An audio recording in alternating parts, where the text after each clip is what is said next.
네, 안녕하세요. 부동산 재테크 전문 채널 닥터 부자아빠입니다. 네, 오늘 말씀드리고 싶은 주제는요. 6.17 부동산 대책 이후에 무주택자 분들이나 1주택자가 어떻게 이제 대응을 해야 되는지, 특히 이제 청약이나 전세 대출 그리고 갈아타기에 대해서 좀 말씀을 드려보려고 합니다. 네, 이건 이제 기사를 제가 하나 캡처를 한 겁니다. 기사 내용을 좀 보시면은요. 재밌습니다. 아파트 가격이 장기적으로 오를 수밖에 없는 이유라고 하고, 이게 19년도 4월에 나와 있는 기사인데요. 보시면 아래 어떤 그래프가 하나가 있습니다. 보시는 것처럼, 파란색이 지금 보시면 M2라 그래서 통화량을 의미하게 됩니다.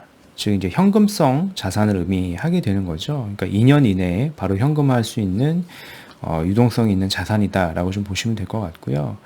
이 보이시는 이 노란색 그래프는 지금 서울 아파트 매매 가격 지수를 의미를 하는 거예요. 그래서 2000년 1월부터 19년 1월까지의 어떤 증가량을 좀 본 거예요. 보시는 것처럼 정확하게 어떤 그래프가 일치를 하지는 않지만 어떤 그 M2라고 하는 그 통화량과 서울 아파트 매매 가격 지수가 우상향하고 있는 것을 좀 확인을 하실 수가 있습니다.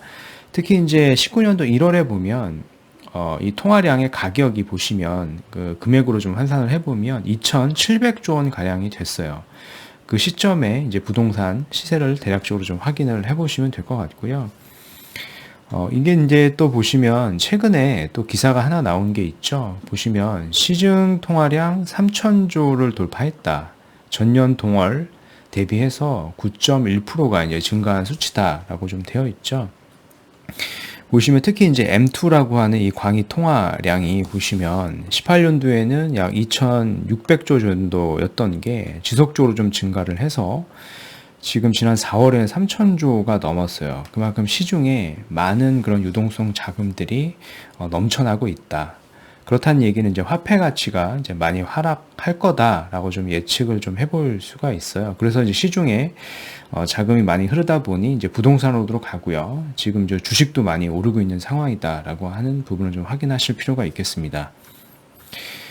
네, 이건 이제 기사 내용을 또 제가 하나 캡처를 좀 해본 건데, 통화량 증가가 자산 가격에 미치는 영향이라고 되어 있죠. 보이시는 것처럼 2000년 1월부터 19년 1월까지 시중 통화량이 M2 하고요. 그리고 서울 아파트 가격의 연평률 상승률을 좀 계산을 해봤더니 그 M2 같은 경우에는 연평균 7.6%를 증가를 했고요.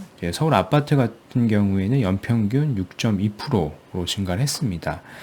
그 광의 통화량만큼의 속도는 아니지만 그 통화량의 증가 폭과 좀 비슷한 수치로 서울 아파트가 좀 올라가고 있는 것을 좀 시세가 올라가고 있는 것을 좀 확인할 수가 있겠죠.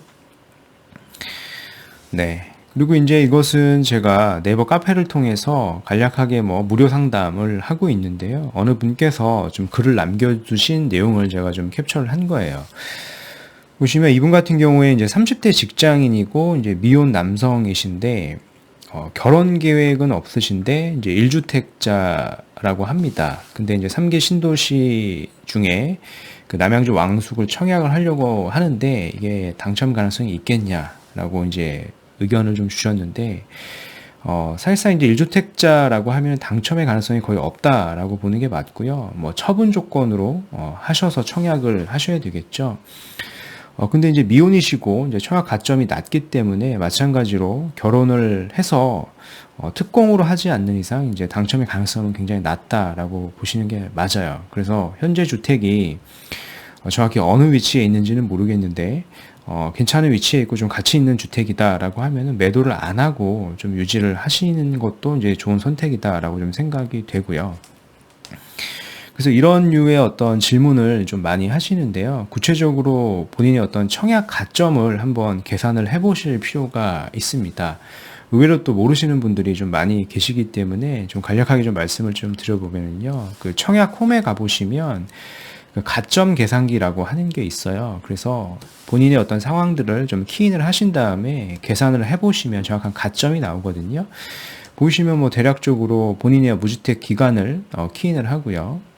그리고 부양 가족 수, 그리고 이제 청약 통장 가입일을 이렇게 하면 이제 가점 계산을 할 수가 있거든요. 그래서 가점이 예를 들어서 막 한 10점대 이 정도밖에 안 나왔는데 이제 청약을 고려하셔가지고 해당 당해 지역으로 3기 신도시로 이사를 가셔서 뭐 전세를 거주한다라고 하는 것은 어떻게 보면 좋은 선택이 아닐 수도 있다라고 좀 생각이 되고요. 이제 물론 어떤 신혼부부 같은 경우에는 이제 약간 논외로 해도 됩니다. 신혼부부는 당첨의 가능성이 좀 높을 수도 있어요. 특공으로 하기 때문에 그렇고요. 이런 식으로 좀 가점 계산을 좀 해보시고 잘 따져서 본인 선택을 하시는 게 중요하다라고 좀 생각이 되고요. 무작정 이사를 가서 전세 가격도 이제 오르고 이제 청약도 당첨이 안 되면 그에 따라 이제 기회 손실 비용이 이제 굉장히 크겠죠. 네. 그리고 이제 이것은 지난 6월 17일 대책 이후에 그 전세 대출 관련해서 이제 문의를 굉장히 많이 했어요. 그래서 이제 정부에서도 이제 국토부에서도 너무 이제 급하게 내놨다 보니까 그에 따른 이제 보충 설명 자료가 있습니다. 그래서 중요한 내용에 대해서 좀 짚고 말씀을 좀 드려보도록 하겠습니다. 보시면은 이런 질문들은 좀 많이 하잖아요. 그 전세 대출을 신청을 해서 이용 중인데 이사를 내가 이제 신규 아파트를 좀 구입을 했어요. 그런 아파트를 구입을 했는데 기존에 그럼 전세 대출이 바로 회수가 되냐라고 하는 건데 이제 결론은 이제 바로 회수가 되지 않는다.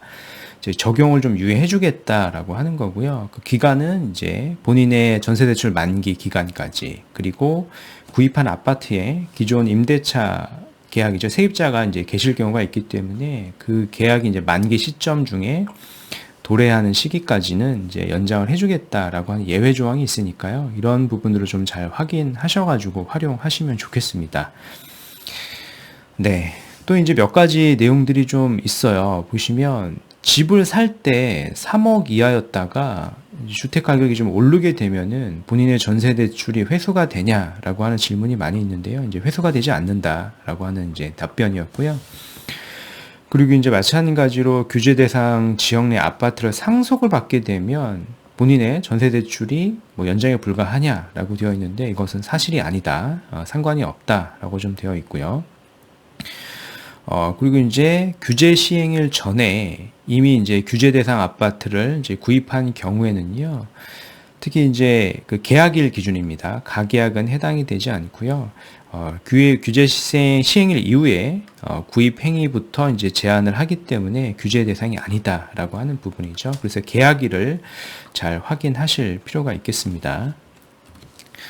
네. 그리고 이제 몇 가지가 더 있는데 보시면은 규제 시행일 전에 이미 어떤 전세 대출을 이용을 하고 있는데 규제 시행일 이후에 추가 어떤 아파트를 구입을 하게 되면은 전세 대출이 바로 회수가 되나 뭐 이런 얘기인데요. 이제 바로 회수가 되는 것은 아니고 이제 추가 전세 대출이 재연장되지 않는다라고 하는 부분을 좀 확인하시면 되겠습니다.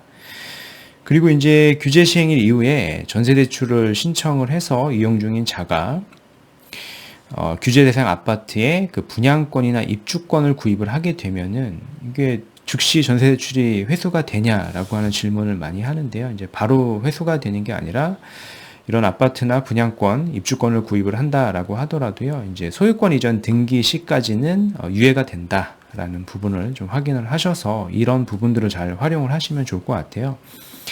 그리고 이제 지난 영상에도 제가 말씀을 드렸었는데 그 빌라나 다세대 같은 경우에는 해당이 되지 않는다. 그러니까 규제 대상이 아니기 때문에요. 이 부분도 좀 활용을 하시면 좋겠습니다.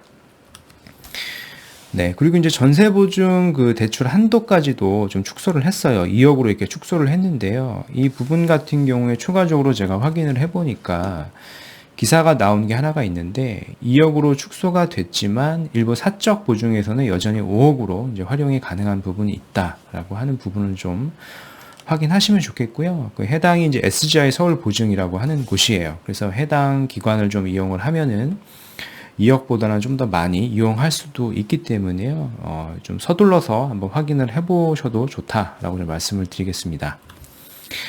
네. 그럼 지난 그 대책에서 가장 컸던 게 보시면 이 수도권 전체를 규제 지역으로 묶었었잖아요. 그래서 묶다 보니까 그동안에는 이제 서울이 많이 주춤했었는데 다시 서울로 시세 상승이 되고 있는 그런 상황이에요.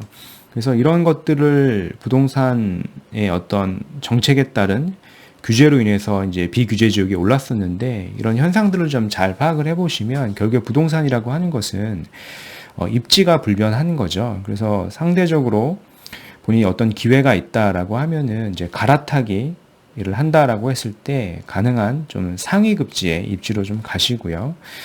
그런 식으로 좀 고려를 하시는 게 자신의 어떤 자산 가치, 하방 경직성, 그리고 향후에 이제 시세가 올라갈 수 있는 그런 가능성을 좀 높이 볼 수 있다라고 좀 말씀을 드려 보겠습니다. 그래서 오늘 결론적으로 좀 말씀을 드리고 싶은 내용은요. 일단 청약 관련해서 좀 말씀을 드렸습니다. 그 청약홈에서 정확한 본인의 어떤 가점을 좀 확인을 해보셨으면 좋겠고요. 이제 가점이 이제 너무 터무니없이 낮으면 그 불확실한 어떤 청약보다는 이제 주택 매수도 한번 고려해 보시는 게 어떤 기회 손실을 보지 않는 것이 될 수 있다라고 좀 말씀을 드리겠고요. 특히 이제 사회 초년생 같은 경우에 이제 자금이 많이 없을 수 있기 때문에 어떤 잘 보시는 어떤 그 신용대출이나 뭐 담보대출 등을 좀 활용을 해서 해당 지역 등의 어떤 3억 내외에 하는 아파트들이 있거든요. 그래도 이런 아파트들도 어떤 가치가 좀 있는 아파트들이 있기 때문에 그런 아파트를 좀 보시면 좋을 것 같아요. 제가 영상에 몇 번 올렸기 때문에 좀 참조를 하셔서 좀 보시면 좋을 것 같고요. 그 전세대출 관련해서는 지금 신규 주택 구입 시에는 이제 즉시 이제 회수가 되는 게 아니라 그 전세대출 만기 기간이나 그 산주택의 임대차 계약이 만기까지는 좀 연장이 가능하다라고 하는 부분을 좀 적극적으로 활용하시면 좋겠고요. 특히 이제 전세보증대출 같은 경우에 2억으로 다 축소가 된 게 아니라 SGI 서울보증 같은 경우에 5억 한도로도 가능한 부분이 있을 수 있기 때문에요. 이 부분도 좀 추가로 확인을 해보시면 좋을 것 같고요. 특히 이제 1주택자 같은 경우에는요, 그 기회를 좀 가능하면 좀 보면서 이제 상급지로 좀 더 좋은 지역으로 좀 갈아타려고 하는 그런 검토를 고려를 항상 해보시는 게 좀 좋을 것 같고요. 특히 이제 뭐 개인적으로는 재건축 규제가 좀 많이 하고 있기 때문에 재개발 입주권, 그러니까 상대적으로 사업 속도가 빠른 그런 재개발 입주권을 좀 이용을 해서 신축의 아파트로 좀 입주하는 것도 좀 고려해 보셨으면 좋겠습니다. 네, 저 오늘 준비한 영상은 여기까지이고요. 제 영상이 도움이 되셨으면 구독하기, 좋아요 한번 부탁드리겠습니다. 이상 닥터 부자아빠였습니다. 감사합니다.